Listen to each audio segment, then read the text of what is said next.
oh boy, do we have lots of Rangers news. And I want to take you back to the 1040 segment where about an hour later, I feel like most of our predictions have come true. All right. So, Corey, you have a huge information dump for us. Yes. Let's hear it. And I just want to make sure you understand this. If you're looking at Twitter right now and you're seeing the same thing over and over, all the reporters are allowed to start tweeting out information after Chris Young has spoken. Yes. That is how this works. So once they're done, everybody's been typing it and they're just getting them out as fast as they can. And it just sits there. You're waiting for him to finish talking. So, yes, absolutely. So all the reporters that I cover or that I follow are reporting the same things. Chris Young, Evan Carter will open the season in the minor leagues. Can you rapid fire these and then we can dive more specifically into them? Dane Dunning has been outrighted to AAA.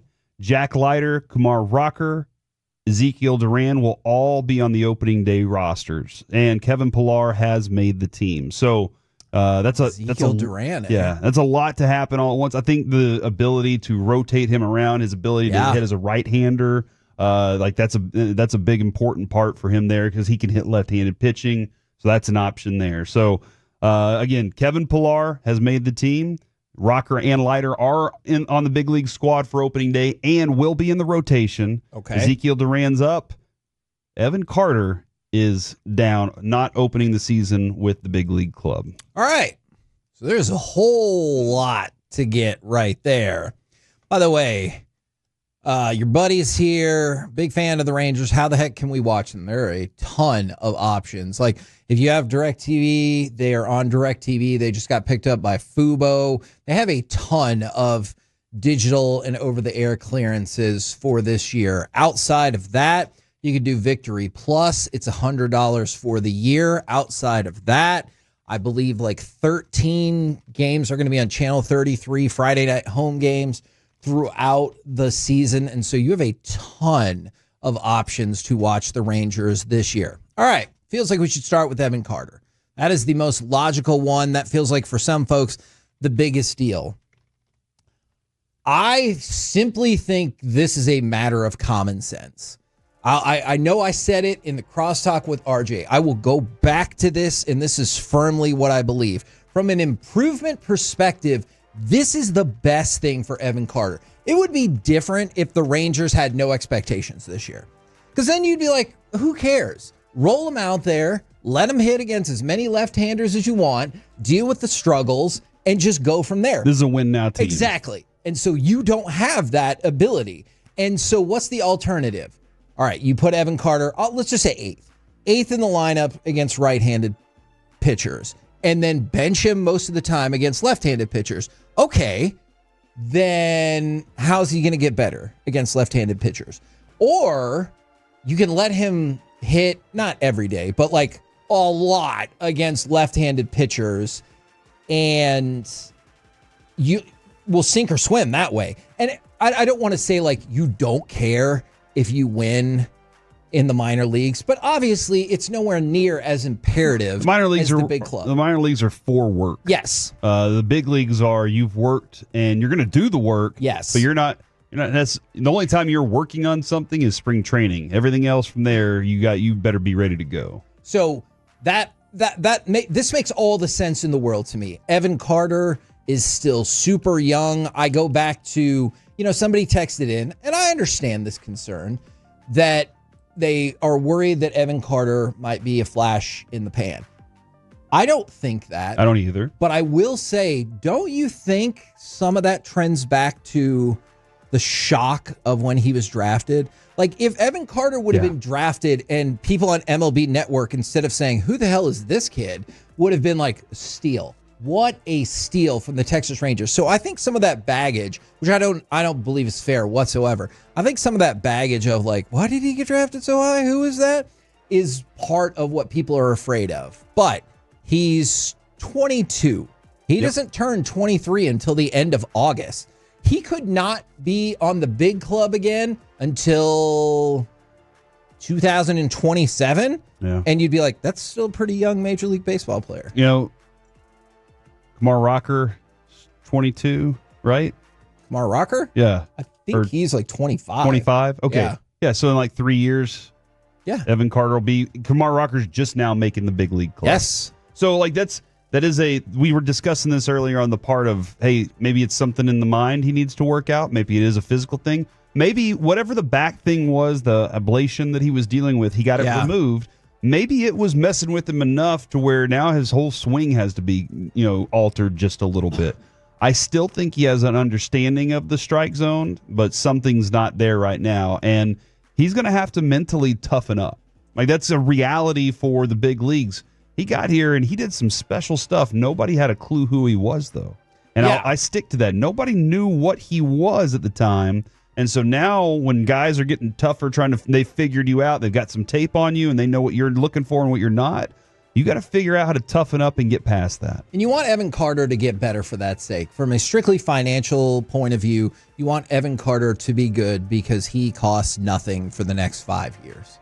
Or, like, relatively speaking. If he turns into a good player, if he turns into a really good player, he turns into a starter, he turns into a star, you're going to be getting a deal at every step of the way. Like this year, he makes $800,000.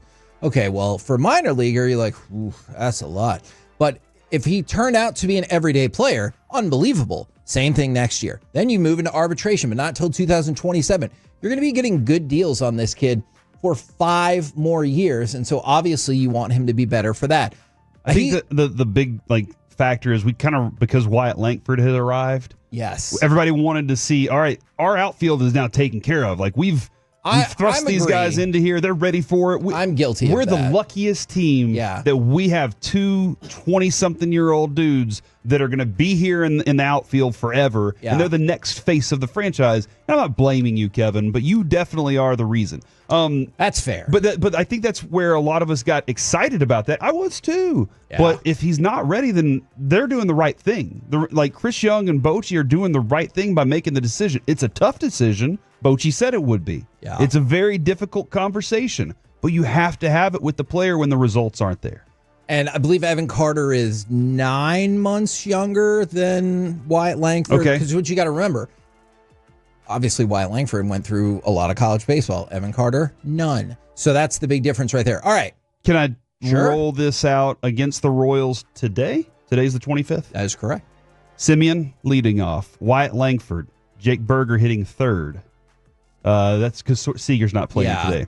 Adolis, Pilar, Smith, Heim, Taveras, Duran, and DeGrom on the mound. So whenever your shortstop's back in there, that's just a little down one, and then Duran's coming off the bench. Actually, Berger goes down to where Smith is, I believe, and that will kind of maybe even where Pilar is. But that's a good lineup right there. I love it. So now the next one is Kevin Pilar. Kevin Pilar has made the team, as has Leote. I'll be curious to see how that, I don't know if you're going to call it a platoon situation. I'll be curious to see how that plays out. I bet he's a starter. You think Kevin Pilar is going to be the starter ahead of Leote? I think Leote is one of those guys that had prove it last year and didn't quite prove it. And they're like, okay, all right, we still need to figure out either A, how to get some value out of him, or B, how to get some production out of him. One of those two things. And actually, we need the production before we get the value. Yeah. So we got to figure something out there. Pilar has been in us. You know kind of what you have in the person, in the player, and you know his defense in the outfield can save you at times. He understands hitting in the big leagues, and it might be a good opportunity to force the issue with Taveras a little bit, maybe motivate him a little more to really lock it in.